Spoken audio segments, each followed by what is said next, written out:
Hello! In this video I will show you how to set up VPN on Google Pixel 9 Pro Fold. So you have to start by opening your Google Play Store, then click on search bar and type in Turbo VPN and click search.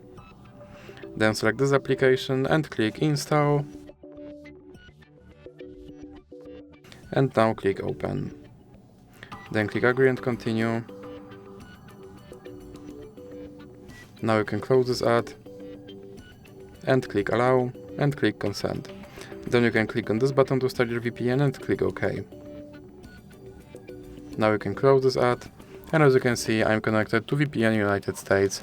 So that's it for this video. If you liked it, please remember to leave like and subscribe.